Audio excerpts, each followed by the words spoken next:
Lights, camera, debate, ignite, passion strong under the spotlight. Tune in for the clash, tune in for the spark, the critic and the cynic light up the dark.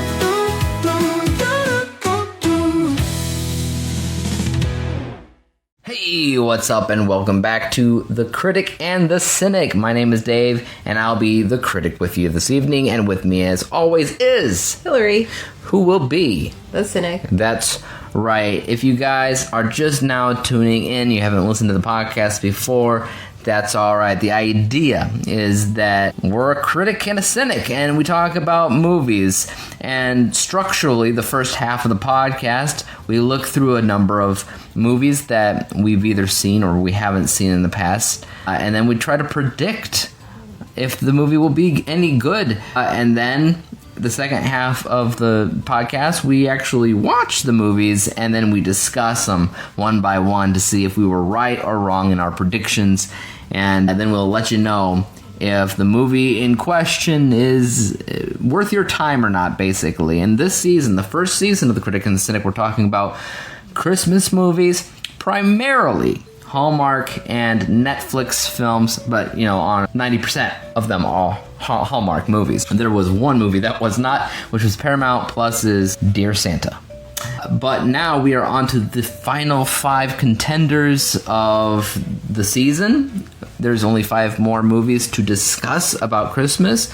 They are all Hallmark movies except for one. I guess we should start going with the first film out of the 5 that we'll be talking about, which is called Hanukkah on the Rocks. So I'm thinking bartender and Hanukkah. We got the girl who is holding a cocktail shaker on the poster, and the guy is just hanging out, it looks like. It does have the colors of Hanukkah, right? Blue and gold? Oh, I thought it was more blue and silver, but maybe... I think it was blue. Yeah, you're probably right. Blue and silver. Blue and silver, but yeah. I don't know. Maybe gold is one, too. The poster is pretty simple. Just the guy and the girl on the cover in front of a brick wall that has a neon light sign that looks like a menorah, and she is again holding a cocktail shaker. Let's take a look-see at what the tagline says. To life in a new light. Yikes. Yikes? I don't even... It's not a good yikes. Yikes! Let's go ahead and read the premise. A week before Hanukkah, recently an unemployed lawyer, Tori, another lawyer? What is with these movies and lawyers? It's like, you do know that there are other occupations out there, right? Like, hundreds of them. But they usually pick, like, the top 5 of those, like, prestigious ones. Lawyer, sports person, real estate. Like, what are they doing? Okay, but I work in a law firm, and I would be like, oh, gosh, why would we want to make a movie about somebody who works in the law? Because it's miserable. You're a workaholic, and you end up loving your life later, and then you leave your boring job for the simple life, right? I don't know. Anyways, a week before Hanukkah, recently unemployed lawyer Tori embarks on a journey to find Hanukkah candles, leading her to a Chicago bar where she transforms the holiday spirit, discovers love, and finds the courage to pursue a new path in life. Well, there you go. There I go. That told me nothing. Well, she's a lawyer. The only thing about Hanukkah that I read in there is that she's looking for Hanukkah candle. She's on a journey to find candles. And then she goes into a bar. No, okay, this doesn't really sound all that interesting. And it didn't say anything about the guy. Well, he's obviously the new love. Oh, sure, but where does he come into play? He's probably the bartender. I don't know. I thought she's the bartender. She's holding the cocktail thing. She's the lawyer. I thought she left being a lawyer to be a bartender. But where does Hanukkah come into play? I'm so confused. I don't know. I'm so confused. Let's take a look at who's in this. Like, that guy looks super familiar. What is he in? Darren Kagasoff. What is he in? I know him. I 100% know him from something. I've seen him in Ouija, and that's Blue, maybe? No. Oh, he's that guy. Oh, this is not going to be. Oh, The Secret Life of the Two American Teenagers, where you know him from. I didn't watch that. Okay, I barely got through a few episodes of that because it's like the worst show of all time. And anyway. It's only 120 episodes. Yeah, but oh my god. It's like, if you want to fall asleep, put that sucker on. Because that's some crap right there. Well, to each their own. Maybe I would enjoy it. I don't know. I have no plans. The same way if you enjoy that show. I have no plans to actually watch it. I got too much on my plate as is. But that's where he's from. That's where you know him from. The girl is played by Stacey Farber. I also know her. I feel like maybe she's in Virgin River. She played Leslie in Superman and Lois. Leslie Lar. Oh yeah, she's in Virgin River. Okay. So this this isn't really making me excited to see these movies because we've got two actors in the leads that are they're from really questionable backgrounds. Dr. Katz from Saving Hope. That's where I know her from. Okay, all right. I think usually she looks a little bit different than this. I think it's her hair. But that's all right. So Hanukkah on the Rocks. Will it be good? Will it be bad? Right now, the Tracks.tv rating for it is %, which is usually a higher score than what you would normally expect from them. Will it be good? Will it be bad? Only time will tell. So let's go ahead and look at the next film on the list, which is our Netflix film, our last Netflix Christmas movie of the season. And this is the one that's been getting some buzz. Yeah, this is the one that's going to make the argument that this is a Christmas movie similar to Die Hard, because it's probably not a Christmas It's probably movie. inspired by Die Hard, but it's called Carry On, and it stars Taron Egerton, I think it's Edgerton, as the main guy in it. It's got Dean Norris in there from Breaking Bad and a bunch of other stuff that he's been in. Jason Bateman is in it as well. Logan Marshall Green. Some names in here I definitely recognize, but that's usually the case with Netflix. Okay? So let's go ahead and read the... it has a tagline. It says, "Every holiday season, millions travel safely by air. This Christmas will be different." Okay? Oh, good. This is an action mystery thriller. It is rated PG-13. Netflix is pretty good at rating them PG-13, which is sometimes more entertaining than Hallmark because of that, because they don't have as many things that they have to abide by, right? So let's read the premise. An airport security officer races to outsmart a mysterious traveler, forcing him to let a dangerous item slip onto a Christmas Eve flight. Probably like a bomb or something. I don't know. But yeah, people have been saying, but I have been seeing people talk about this, because whenever it comes on Christmas movies, year after year after year, you're going to see people talk about the new ones that come out, and almost never are they really the Hallmark movies, and usually it's the handful of Netflix that come out. Carry On, no different, though what I have been seeing is people saying, oh yeah, it's giving me Die Hard vibes. Yeah, I can see that.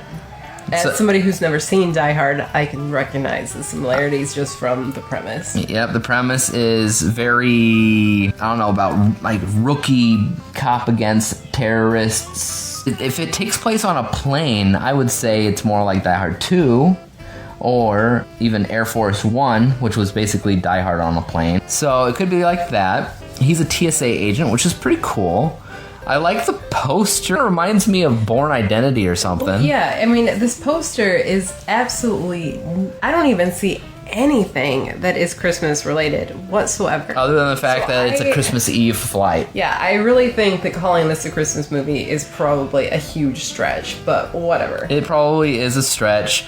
It should be noted that because it is a Netflix film, it's going to be rated on things like Rotten Tomatoes, and Rotten Tomatoes has a fresh score of 86%. Popcorn meter's lower at 60, which doesn't tell me anything. The last time we had a difference like this, it was the other way around. It was like 50-something% on the critic side and like 80% on the audience side, and we agreed with the critics. That was That Christmas. That was the animated one. And this is the other way around, so which one will we agree on? I don't know.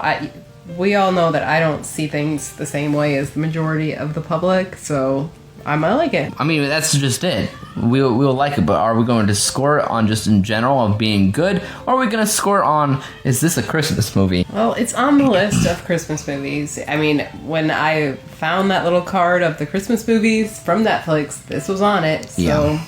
I mean, it's not up to me to argue whether or not it is a Christmas movie. So, it's on the list. So that's Carry On. We'll find out if it's any good. That brings us to the third film on the list, which is called The Santa Class. All right, so it looks like we got our guy again. Who the heck is that? That is that Nick A. Oh, I hate him. He shows up. How many times has he shown up? I don't know. He's like a little gnat that won't go away. He just keeps popping up in these movies, and he was in the live waiting room for the Holiday Touchdown movie. He was one of the people they were interviewing and stuff. So he's in there. It looks like they're at probably some kind of class to teach mall Santas. That's what I'm getting out of the poster here. You got a bunch of people dressed up as Santa in a classroom. Oh, good. So it's going to be like the Private Christmas or Princess Christmas again? Princess Christmas and whatever. Yeah. God. And obviously the title alone is a play on words. The Santa Class, Santa Claus. So there's that. Let's take a look at the tagline here. A crash course in Christmas. Of course. Oh boy. Nothing wrong there. Let's go ahead and read the premise. Kate North reluctantly takes over her father's struggling Santa school, where she and a colleague discover an amnesiac Santa Claus and must help him regain his memories through their training program to save both the school and Christmas. This has a Rotten Tomatoes score of 20% and an audience score, though Track.tv has 70. Can we skip it? No, well, we lost our skipping privileges. Taking a look here, who's in it, we already know Benjamin Ayres. He's the guy who was Nick A. Kimberly Sustad. I don't recognize anybody else on the list. She was in Wiser Men and a Boy. She's the doctor. The doctor. I mean, she does look familiar. I don't know. Yeah, okay. She does a lot of these. Okay. So that's gonna be interesting. The Santa Class. Is it? I don't actually hate the poster. Well, no, but I kind of hate everything else. I mean, the poster, it looks like they had some thought put into it. Not only just Santa's off to the left and right, but you also have them. They're sitting there in Christmas colors, too. I mean, he's got this burgundy-colored suit with a green tie. She's got a green coat with a red shirt underneath, wearing a red flower on the side. Color spectrum-wise, color palette, it's not bad. It comes together well, but does the movie? That is the question. We'll find that out soon. That brings us to the next one, which looks incredibly religious, called Following Yonder Star. This has a pretty fresh rating on Rotten Tomatoes and a really high score on the audience side. So whatever this is, Rotten Tomatoes, apparently, I'm going to open up the actual website, see if it's changed. No, this is Black Panther Wakanda Forever. That's where they're getting the score, isn't it? Yep. So there's some kind of glitch. If you go to track.tv, don't look at that, because for some reason, the scores that are attached to Following Yonder Star are linked to Black Panther 2. This isn't even out yet. It's today, in a few hours. But that doesn't mean that critics can't watch it and score it. Anyways, so like I said, the poster looks pretty religious. It's just got a couple of people in a very Nicholas Sparks kind of way. They look very airbrushed. It looks like a really, really cheesy romance. It does quite a bit. Let's just go ahead and read the tagline, which says, "Love leading, still proceeding." Song lyrics. You think so? Mm-hmm. Okay. Let's go ahead and read the premise then. When a scandal... Ooh, scandals. Those are always fun. Oh, okay. What kind of scandal do you think Hallmark comes up with? I forgot to mail my Christmas card on time. Oh, no. When a scandal upends a famous TV mother's life ahead of the holidays, she heads to a luxury Vermont resort for Christmas. God, it's always Vermont. Upon arriving, a booking error leads her to a quaint B&B owned by an astronomy teacher. Oh, great. It's Guess that's where the star comes in. I suppose so. Who's playing our people here? Brooke d'Orsay is the girl. Brooke d'Orsay. And I don't know. Do you recognize her? Grace and Frankie? Chelsea? Does that sound familiar to you? It's only a couple episodes. No. I mean, I love Grace and Frankie. That's an awesome show. I also watch Drop Dead Diva. Like, I watch all of that. And she was in... Boy Girl Thing. She was in Gary Unmarried, 17 episodes of Sasha. I watched that. It's not a great sign that she is so forgettable because we've seen quite a few lot of stuff with her in. Yeah, I have to admit, there has been quite a bit on her roster, but I don't remember her. Okay, maybe when we're actually watching, it'll be like, it's that person. Sometimes they just have a lot of work done. Yeah, so that's her, and then the guy is played by John Brotherton. Okay, I'm seeing Guardians of the Galaxy here. Hold on. Dr. Matt Harmon in Fuller House, 37 episodes. Furious 7, Shepherd, Life in Pieces, Wyatt. It was 1 episode, though. Nova Star Blaster pilot. So that's why I wouldn't recognize him from Guardians of the Galaxy. He's like an extra. The Conjuring is Brad Hamilton. So he's also in Drop Dead Diva. Interesting. I wonder if they're on the same episode. Good point. I will say I recognize his face. A little bit. But I couldn't place him in anything that I've seen. Obviously we just look through his filmography, and with there's stuff that we've seen, it's just I can't place him. I just saw him. That's why I recognize him. Time cut. Okay. So, that is Following Yonder Star. You didn't read the thing. Which thing?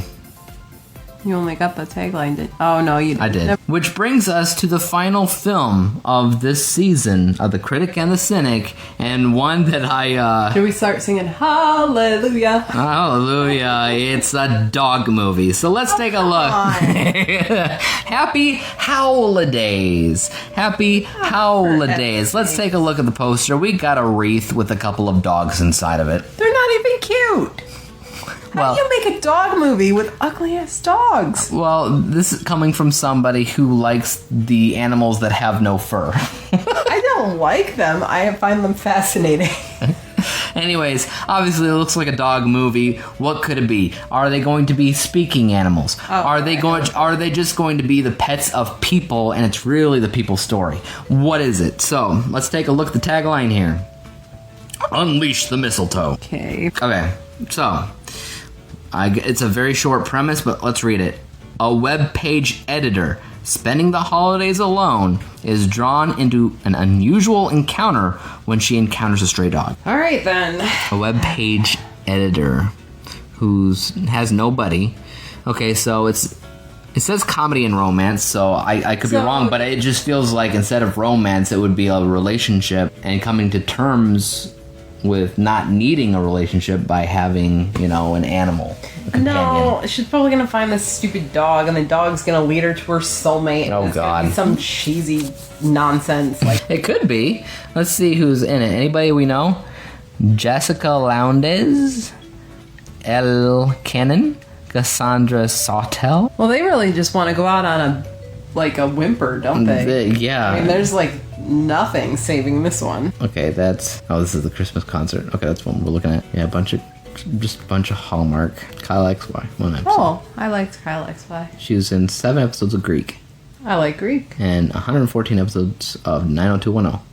Didn't see it. This could be absolute garbage, unfortunately. I don't know why you would end it on something like this. Well, yeah, I don't get it. You think you would want to go out with a bang, but this is not seeming like that's the case. We're just gonna kind of, It's like, at this point, you're so busy getting ready for Christmas that you don't have time to sit down and watch things. And I don't know, because sometimes you're stuck with family towards the end and closer to Christmas. It's true. Like, what are we going to do? But you have to understand that they stop. At this point, they just stop. This is going to premiere on December 19th.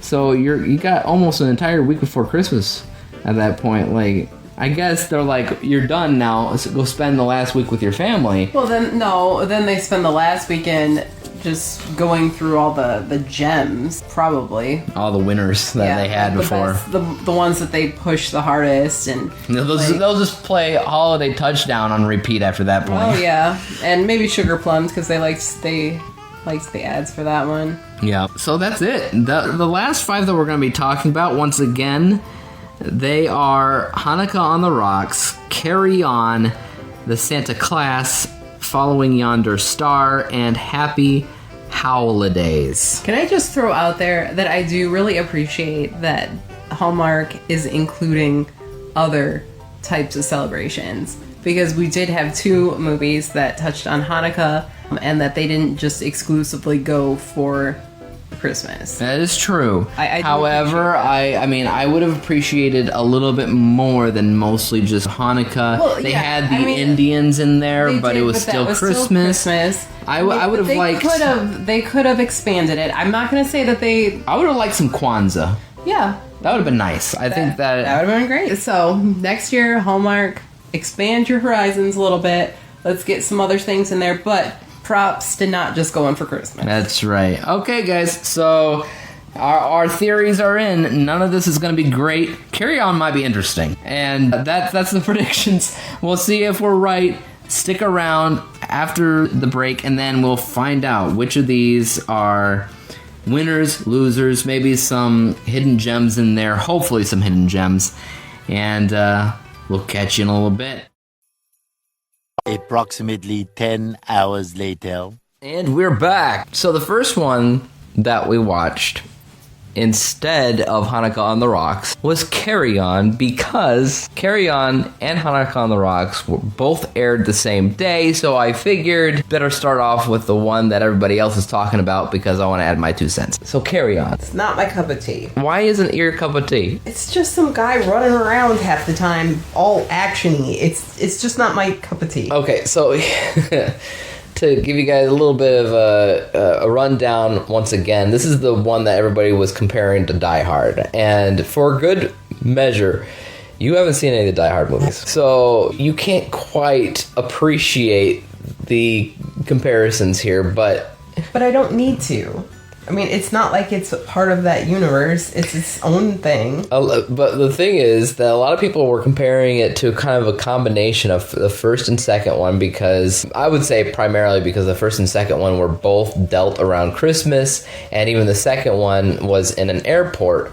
But it's actually like all of them, or at least the first 3 of them combined, because the third one was the Simon Says game, where the entire movie they had the terrorists speaking in their ear, telling them what to do or else something bad's gonna happen, which is what this movie is. Okay, but it's also a little bit like Red Eye too. Like, it's just a lot of airport/airplane thrillers are similar in that respect. It's just not something that's all that innovative, and again, it's just a guy who's in good shape running around a lot. Okay, well, here's the thing. This is my favorite movie that we've watched all this entire thing. This is 100% not a Christmas movie. They said Merry Christmas twice. They played some Christmas music in the background, and it happens to take place. Yes, on it's Christmas exactly. Eve, it's exactly. But it is not supposed to be on this list. It is exactly like Die Hard, That's and fine. It's not most of the movies on this list are exactly the same way. That's also fine, but this is not. This is an action movie that they threw in some Christmas to be like, oh, let's release it around Christmas time. All I know is that I don't usually sometimes on these movies that we've been watching this entire experience for the Critic and the Cynic, most of them I haven't made reviews on individually on like Letterboxd or whatever. I might make a comment here and there. A lot of them I don't. And this is a movie that we paused not even halfway through, and I made a comment on Letterboxd saying, I'm not even halfway done, but this movie's fantastic. You would like it, though. It is so good. It is so thrilling. And it's like... because all you're doing is watching a guy in relatively good shape run around. That's not even true. Most of the time, Taron Egerton is just sitting there. Okay, fine. He's sitting there thinking about running around and doing stuff. Yeah, he's trying to figure out what to do next, but the guy who's the terrorist, played by Jason Bateman, is always one step ahead of him, and it's like, what can I do? Because he's got a team, he's got like this eagle eye thing where it's got like the spy trope where like he knows everything. He knows about you. He knows about your family. He knows about your job things. He knows that your girlfriend or wife or whatever is pregnant. He knows all of this. And he's using that to control you. And it really is like, how is he going to control it? And he's got himself a 3D printed like plastic gun. And so he can get into security, and he's thought of everything. And as an audience member, I'm also thinking, like, obviously Taron Egerton's character's got to figure something out, but I have no idea what he's gonna do. But it also comes down to, and I have problems with these types of movies because it comes down to integrity. If it is your job to protect people, then it doesn't matter what somebody has on you individually or somebody that you care about. It is your job. And if you can't handle that job, you shouldn't be in that position. Well, he can handle the job. Yeah, he handled the job. That's fine.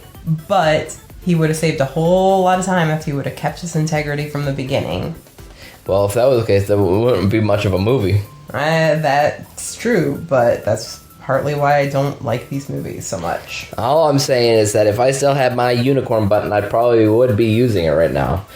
And not only that, but I think we can all agree that up to this point, Netflix movies for Christmas have been, you know... They've actually been worse than Hallmark. Yeah, Hallmark had been overall better. But this is one of the only movies, other than the Jack Black movie, this is like the only other movie that felt like it should have been released in theaters. I will give you that, and I will also give you that I would recommend this movie to people, knowing that they would enjoy it. But it is just not my cup of tea. I still can't believe you haven't watched any of the Die Hard movies. We're gonna have to... Not my cup of tea. That'll have to be on a later season of Critic and the Cynic. Those are like rites of passages for movies. I know, they're iconic, and the one was filmed here where we live, but... Yep. I mean, it's... How do you... that's another thing. We live in a small town, and so almost nothing happens here, and the fact that Die Hard 2... at least part of it was filmed here is it's almost like cause enough to watch the movies. Fine, but I also know that while they're probably good movies and most people enjoy them, it's just not my thing. All right. Personally, I really enjoy it. I think that all the performances were all pretty good. Again, it feels like a big movie that should have been in theaters, so there's a lot of good cinematography, editing. The music was done by the same guy who's done the last 3 Mission Impossible movies, as well as a lot of other really big blockbuster type films. So other than the Christmas music that you hear throughout, like the actual action-packed stuff, that was by the guy that did the music for a lot of blockbusters. So there's reason enough to watch, and obviously these are big stars as well. Taron Egerton has done the spy movies, The Gentleman Club, or whatever it was called. Oh, that's where this guy's famous from? Partially, but he's also done a lot of other stuff. Jason Bateman, we all know him. Well, yeah. And he's done a lot of comedy, but he does now and then do darker roles. This is one of his darker roles. He's a terrorist, obviously. But you could see some of his Jason Bateman kind of shine through, because he's not your typical terrorist. He's kind of friendly a little bit. He's like, look, it's just a job. It's just business. We have to spread a message. It's not friendly. That's traits of like a sociopath, psychopath. Kind of, yeah. But he is also acting like Jason Bateman, like he does in Arrested Development almost. And then the actual threat of what they're looking out for in the TSA line is a form of nerve gas. And I really like that because that's almost never a plot device.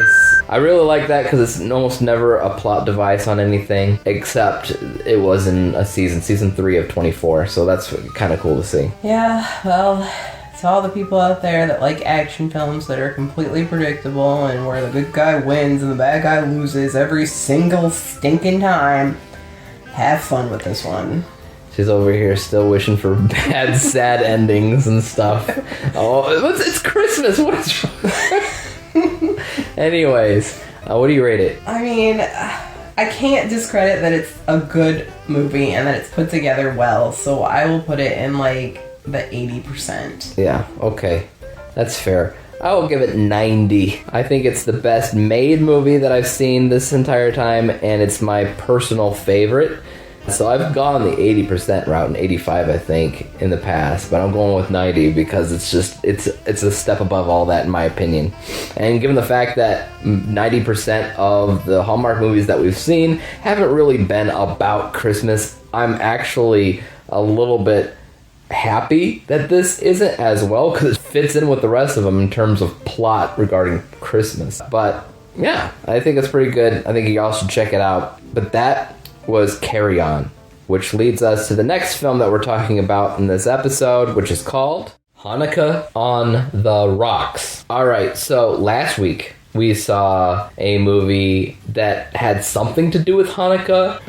Barely. So it was a Jew that wanted to experience Christmas in that last movie. So for the most part, you didn't even remember that she was Jewish or she loved Hanukkah because it didn't focus on that at all. This was not Christmas at all. No, this was 100% Hanukkah. The only characters in this were Jewish people. I will give it credit for that. Like, I think that part was done well. However, this movie was boring. It was a little bit boring, but I did appreciate, some of the focus that they had, one, on Hanukkah and how they don't just light the entire menorah like you normally see a lot with holiday films that contain Hanukkah. They did it properly. So throughout the movie, they would light another candle. They would light another candle until the end of the movie where they would light the entire menorah, which is accurate. And not only that, but the stuff regarding the cocktails that they're making, and it actually made sense from a bartending perspective. It was like legit cocktails. It wasn't just names that they were calling things. They were saying, well, this cocktail is made with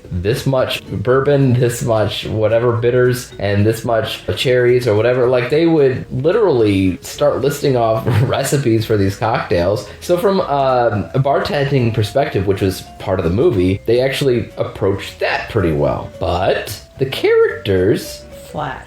they were flat. One of the characters was this dude's grandpa, and I mentioned this to Hilary that he felt like he wasn't an actor. He was just like somebody's dad that they pushed onto the set and be like, hey, we lost our actor, we need somebody to fill in. But at least he was fun. I mean, like, everybody else was just kind of like a sad sack of boredom. It seemed to me that they were indeed focused a little bit more on trying to accurately portray Hanukkah and even these drinks than they were trying to focus on characters or character storylines that anybody cared about. Because what we had this lawyer. She went through a merger at her place, and so she was dropped. So she didn't leave. She was fired. And then she was kind of forced into this bartending situation. And then the guy love interest, I couldn't care less about. Oh, yeah, he was awful. Like, he was a nothing character, and I didn't understand why they were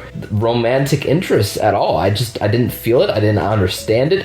He was nothing. Well, here's the thing. You know the whole rule of storytelling, show, don't tell? They did not adhere to that rule at all, because they had to tell us repeatedly, I'm so much happier now. I'm so much happier now that I'm not a big corporate lawyer. I like people. I'll never go back. I mean, like, couldn't you just have her go throughout the movie and just be able to see that her life was improving? Or did you really need her to take every 5 minutes, be like, oh yeah, this is so much better. I know I'm just making cocktails and it's not any money, but it's so much better. Yeah, well, they had that's part of the problem, is something going on with the script and the dialogue was a little bit wonky. Like, towards the end, they got this quote-unquote emotional storyline where the grandpa... That was something. The grandpa dude was telling her that she was his miracle. That was a lot of something.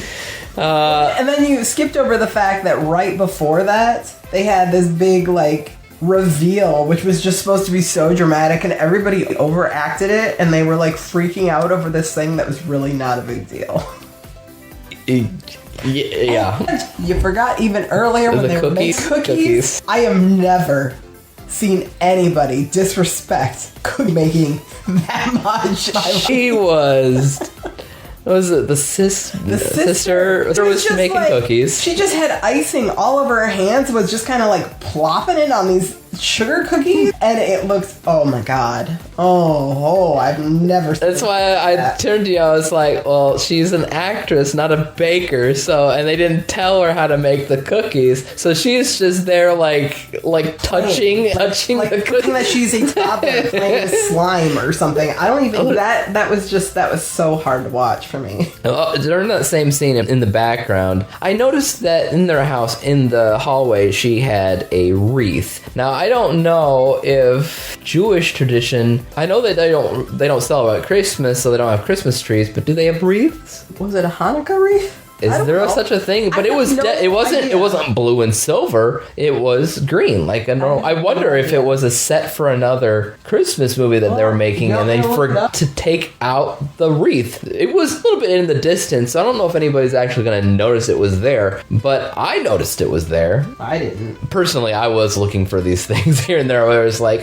are they going to squeeze in Christmas at all? Or is it going to be fully Hanukkah? And it was 99% fully Hanukkah, so that is that. Hold on, I'm looking it up. Okay, so I'm seeing some Hanukkah themed. Oh, they're definitely blue. But like all was it like that? It could have been With a blue boa? But it was like, I don't think that it's... It definitely was a greens type of wreath, but it could have had a blue bow. I mean, I'm seeing quite a variety of wreaths that are Hanukkah. Okay, so maybe it works. Alright. It might work. So we're just gonna give that a pass, I guess. So, what would you rate a Hanukkah on the Rocks? God, like 50%. Because, like, I appreciate that they went for something, but it was not good. I probably agree with your 50% there. I this is one of those where it's like, yeah, it's got some promise there, and I definitely have appreciation for the focus on a few things here and there that I didn't see with the rest of the movies that we've seen on Hallmark, but almost all the movies on Hallmark had a better display of characters, dialogue, a story, and all of that. Yeah, they needed some help. They needed to bring in an editor and just get some help.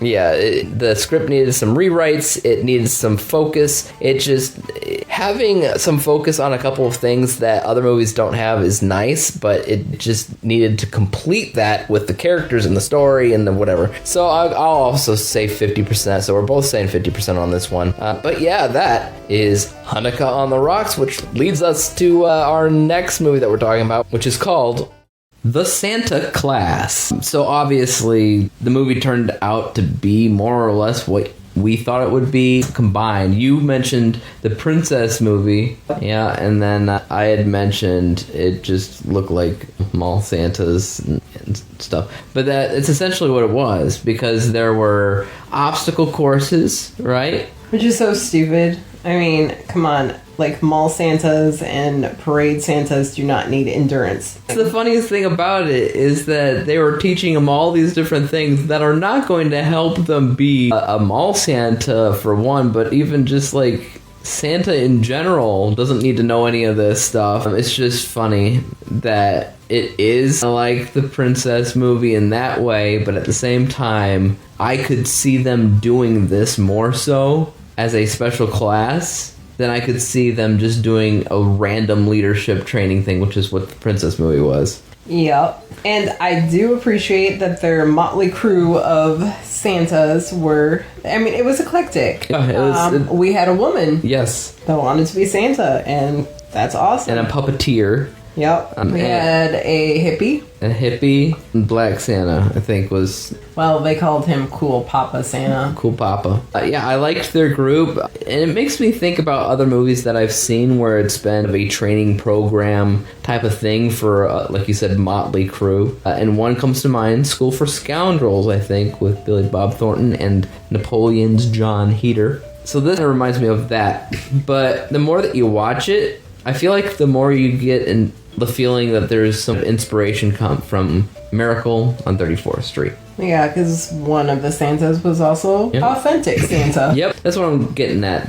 Miracle on 34th Street was about mall Santas in general, and one that gets in trouble and goes through the law, but he's like, I'm really Santa. So it turns out that in both movies, you got a bunch of mall Santas, and one of them so happens to be the real one. Except she's got amnesia and doesn't know it. Yeah, let's see. The original plot did say an amnesiac Santa Claus and must help him regain his memories.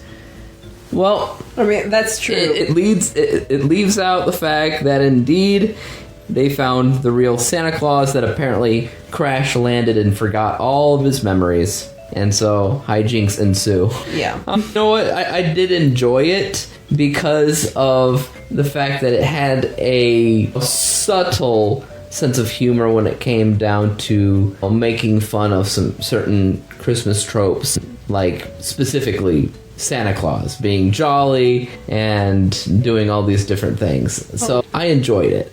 We forgot about suave actor Santa. Suave actor Santa. I love Hot it. Santa, or aka Hot Frost. Oh, the suave actor was played by one of the brothers in Three Wise Men. And I didn't figure this out until the movie was almost done, but he was playing himself. He was playing a fictionalized version of himself in the movie, which I found hilarious. It's one of my favorite things about the movie. I hated the leads, both of them. The leads could have used a little bit of help. It's the side characters that won it over, though, for sure. Yeah. I mean, the just humor of the movie itself is fine, but those... It could have been better in that department, yeah, but I think I enjoyed it more than I didn't. So what are you going to rate it? 60 maybe. It's better than some. I'm going with 70. Well, you always love that Christmas magic. I love Christmas magic. One, I feel like that makes a movie that much more Christmassy. But again, I did enjoy some of the jokes. I enjoyed the premise. It didn't feel like every other movie that we saw, but just maybe like one or two. I don't know. But yeah, I'm gonna go with 70. I'm not going any higher than that. I didn't love it. It was just an enjoyable experience for me. So that was The Santa Claus, which brings us on to the next film on the list, which is the one that I was saying from the get-go was religious, or at least the poster looked it, a lot more religious than the other ones that we've seen in the past, in my opinion. And that is called Following Yonder Star. Everything about this was unpleasant. It wasn't great, so... Yeah, I think the general public considers this to be the most quote-unquote religious-esque out of the entire list of movies this Christmas, and I would agree. Though it's not a Christian movie per se, it's just that they are putting on a play of nativity, I think, and they're waiting to see a actual Christmas star. There's a lot of I prayed for this and like prayer in the movie. Like I don't know. They gotta appeal to the masses, so they gotta appeal to everybody, including the people that literally celebrate Christmas for Christmas. That's fine, but like we predicted, the scandal was lame. Yep, so the scandal that she's caught up in is she has a hissy fit in a store. She gets some bad news on the phone and then has a mini meltdown in a store that really... I mean, I've worked retail and I've seen worse. I'm just gonna say that. Like, people suck. Right. And that was pretty much nothing. So what they were trying to go for, I feel like, is the start of cancel culture for this person, because everybody was acting like it was the worst thing that happened. They were acting like she killed her dog or something, and filmed it. And filmed like, oh, I can't believe it. I just can't see her doing something like that. I'm like what? We all... And then they gossip about it for the rest of the movie. So, like, yeah. Yeah, it's not that... Like, it's so bad she has to get out of town. She goes to a hotel, and it's full up, and she doesn't have celebrity status to get a room, apparently. And so she ends up... she's tainted goods. Yeah. I mean, she had her little mini meltdown, and they filmed it. And then, and she gets sent off to a B&B where everybody in this small town's gathering to watch this North Star thing, and the owner of the B&B is a turd. our bearded turd man himself. He's not really a turd. He's just like so bland.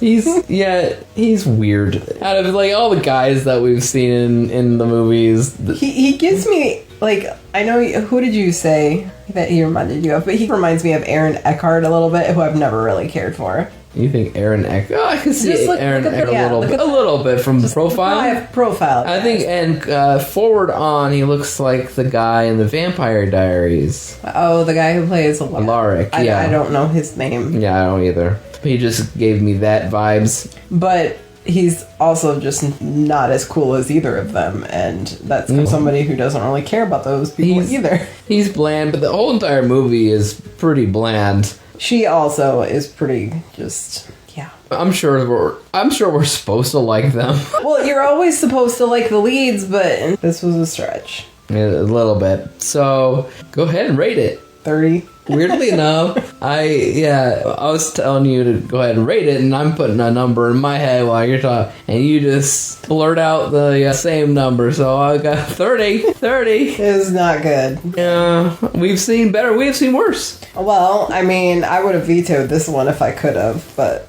Right. See, when we first started doing this, we didn't have the posters for everything, especially this later on. So all we had were just titles. But if I saw the poster, but we're not allowed. We have to actually watch some of it. We cannot veto it based off of posters. I don't know. I mean, I probably could have beat. Anyways, not a great movie. We don't recommend it. So that is Following Yonder Star, which brings us to the next and last movie that we're talking about for the first season of The Critic and the Cynic. And that is Happy Howlidays. Bark, bark. Oh, they really wanted to go out on a whimper. Yeah, it's just weird. I guess if you go to some concerts, like the big band will play and then they'll have music to walk people out. Whatever it was is like it's trying to just calm you down because you'll be busy. Yeah, for the it's rest like of it's the okay week. if you miss this one because you're too busy shopping or cooking or planning for your celebrations because it's a big fat nothing. So Happy Holidays is a dog movie, but it's not fully all about animals. But at the same time, I wish it was, because that might be a little bit cuter. But what we have is some people that have dogs, and they fall in love and the dogs fall in love, and that's it. That's the movie. It's just what we predicted. Yeah. At least I predicted that the dog would lead her to her soulmate, which essentially is what happened. And what happens? They meet and they do dog stuff. They don't like each other at first. Nope. And she's the messed up, disgusting, mannish-like woman. It's not Spanish. Not what I mean is she's doing stereotypically man things. Is what I mean. Like rooting around dirty clothes to find the underwear that smells the best, I guess. I don't know. Well, It was a shirt. And she was sleeping with crushed potato chips. Which she then woke up and was like, ooh, potato chips. Now, this is not something you would normally see a female character do in a movie. I'm just saying it's usually Okay. a man. I don't know. I mean, all right. But we want to be stereotypical, Yeah. fine, but... We're also talking about Hallmark here, and a lot of these roles are filled by the men, and they're just like the slacker stereotype. Okay, but then we get Mr. Man Beef here. Mr. Man Beef. Who's essentially just like with various clothing painted on him trying to bust out of it.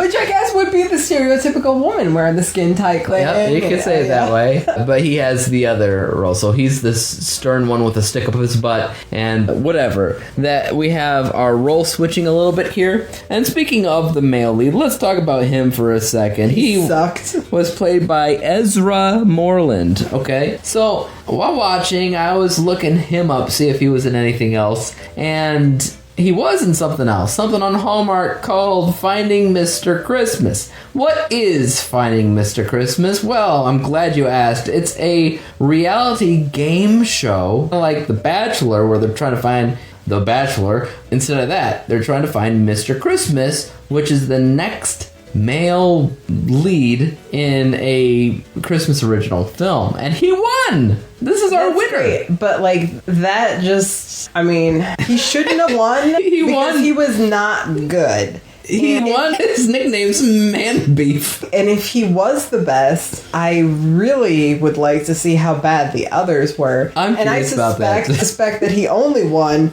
because he can pull off a really tight t-shirt and look like he's about to bust out of it like the Hulk. Yeah, he takes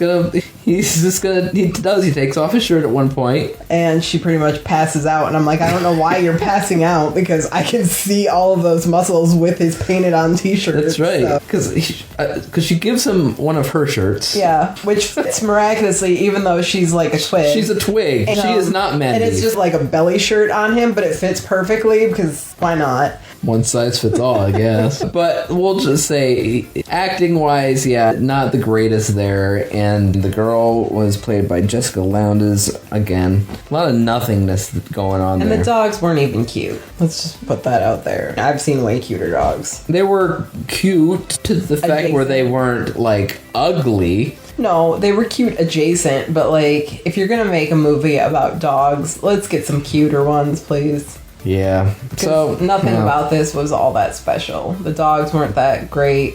The leads weren't that great. The story, it's good.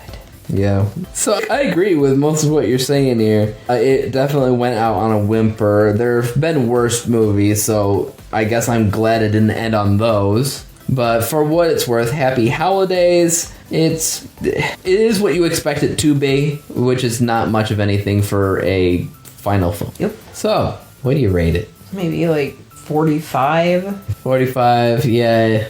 I won't go that low, but I'll go right next to it and say 50. This is more of a nothing movie to me all around. Nothing upset me or offended me or I think was done badly. I think that for the most part they did what they attempted to do, but it doesn't really strike any chords past that. I am not going to fawn all over it because it's a dog movie.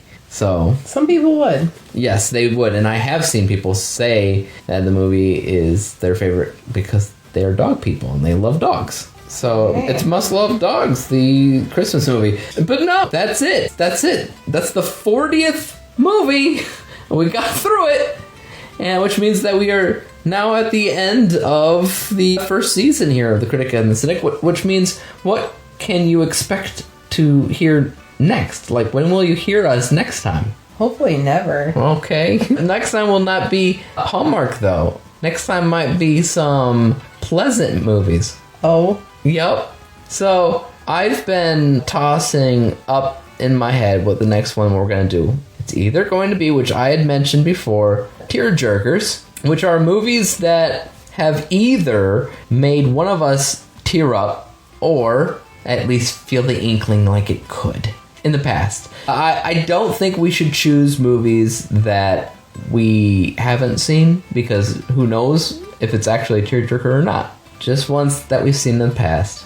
But it was either that or at the end of January, we're going to Sundance, y'all. Kind of. We are the online viewers. They only let us watch 10 out of the... some of the movies. 10 of some of the movies. Yeah. So all together at Sundance, they have, I think, 87 feature films.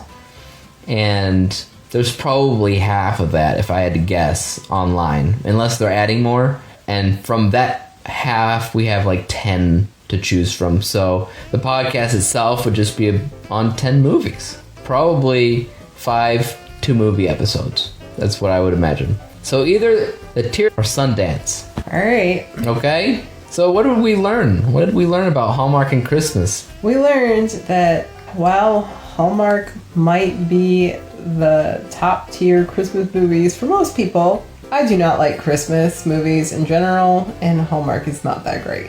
Spoken like a true cynic. What I learned is that the movies that come out on Christmas, or just on Hallmark, I suppose, in general, aren't as bad as I thought they were. Like the movies within the movies where they're making fun of themselves as a Hallmark channel, that is what I expected ultimately. Okay, but if we had 40 of those... That's what I was thinking. I was... Like, when you had suggested to watch these, I thought that it was going to be 40 movies like that.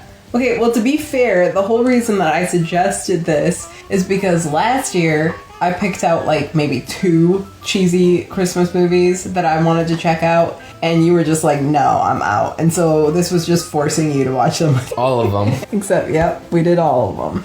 We should have just picked and choose. However, I think if we How do you pick and choose? Okay, well, usually there's a preview that...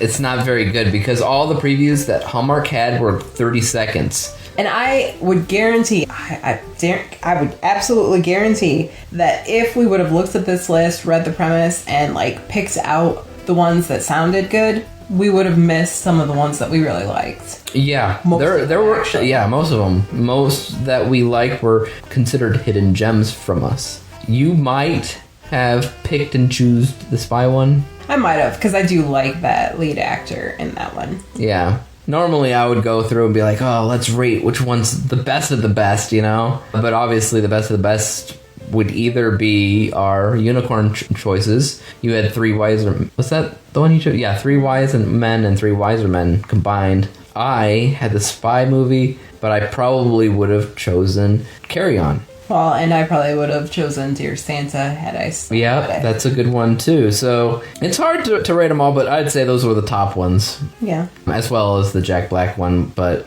it's hard to count that because it's not Hallmark or Netflix. No, true. But That was special. It was definitely one I could completely see people going, okay, we gotta watch Home Alone, we gotta watch Elf, we gotta watch The Grinch, we gotta watch Dear Santa. Like, I could see people throwing that in there. In their, like, main watch list for the holidays. The rest of them, probably not. There was a movie that came out last year or the year before that I liked enough to want to watch it every year. Actually, there was 2. A couple years before that, I think it was called Fat Santa or something like that. And then the other one was more of a horror comedy Christmas movie. And it had the dude from Stranger Things, and I can't think of the name. Both movies that I've never heard of, so... I can look it up really quick. Violent Night. Violent Night. They're making a sequel. Okay. But it has, this David Harbour who plays Santa Claus, and he helps a family out. Alright. I really do enjoy it, though. I'd like to watch it again. There's a few here and there like that. But yeah. So, The Critic and the Cynic Season 1 has come to a close. If you guys had watched any or all of these Christmas movies that we've talked about in the last 7 episodes, leave down in the comments which one was your favorite, and if you think that we missed out on any that were on, let's say, the Lifetime channel, or... I don't think the Lifetime channel has Christmas movies. They do. I really think that they focus on just, like, abuse stories. Yes, but abusive Christmas stories are great. Are they?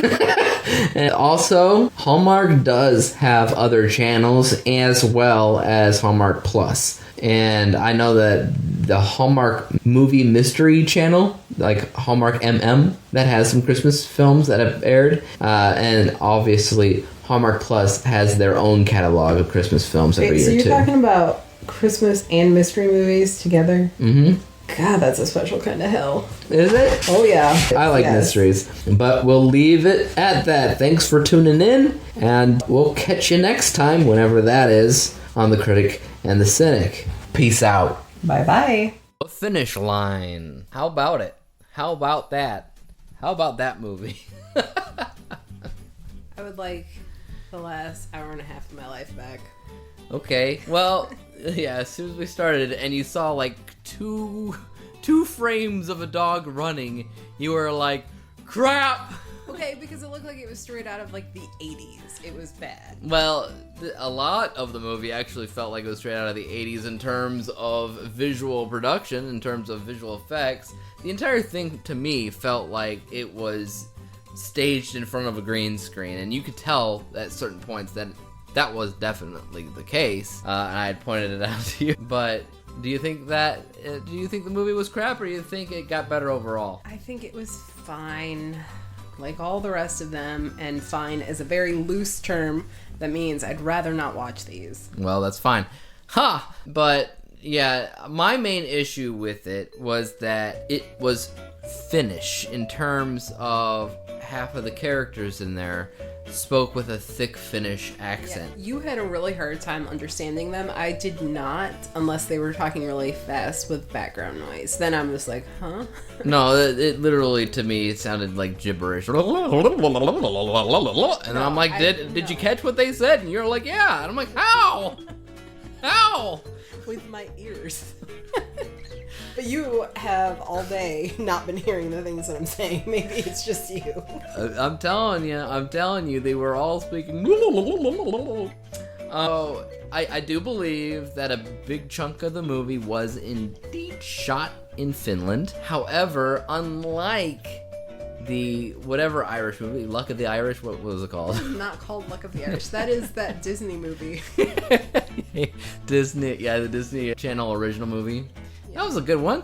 Well, yeah, but unfortunately, we have to watch this junk. No, okay, so the whatever Irish movie that we saw that also took place in Ireland, they actually shot it there, and as I said in that review, it was kind of like a screensaver movie. One of the main positives that you could say about it was that it was beautiful, the landscape. This, I never really felt that with. I understand that they shot at least part of it in Finland, but I never really believed it, other than the fact that clearly they had Finnish actors. Yeah, I don't know. I have nothing to add to that. When I was looking up comments for this movie, a lot of people like it because the dogs are cute. That was always going to be the case. Okay, but the dogs were barely in it, to be fair. Like, Yeah. all they are running around, but They're just, well, yeah. they're not characters. They're not, right, they're not characters as you would expect them to be for somebody to rate it high for the dogs. Yeah. They also liked the best friend in the movie. She was fun. I like the cousin. And you like the cousin. And the the leading cousin's one of the characters that I couldn't understand. Well, yeah, but I could understand him and I liked him. I thought he was fun. I don't know. I don't love this one. There was aspects that I thought were funny, like they had that Santa Claus scene. I thought that was pretty cool. Obviously, the fact that dog sledding in general, you can squint your eyes a little bit and it's like Santa getting pulled by a reindeer. They had reindeer. You didn't even need to pretend. Well, yes. But then again, there's no such thing as reindeer sledding, I don't think.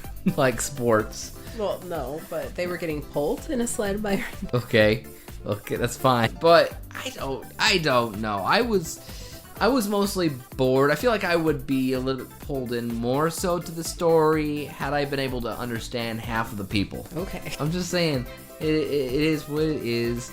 I was looking forward to this one the least out of everything that we saw this week, but maybe that's just me. Do you have 3 positives for it? Let's see. Positives. Yeah, the cousin. The cousin was fun. You like the cousin. I like the best friend.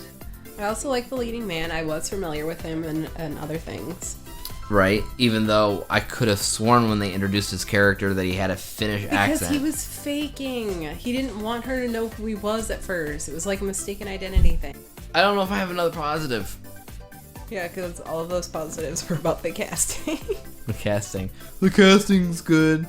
Nah, I mean I liked the whole lifelong dream of going to Finland and racing. I think that's fine. That could. Oh, there's that one scene in the movie what got really tense, really quick. That is true. This was the most like life or death scene that we have seen in any of these movies. Oh yeah, she almost died. She was gonna fall off a mountain, and then they pulled her to safety because of the dogs. Of course, the dogs, yeah. They were always gonna pull her to safety. That was a good scene. I'll say that. How would you rate it? 50. I just don't even care. Just anymore. automatic. I'm gonna rate it a nice 22. 22.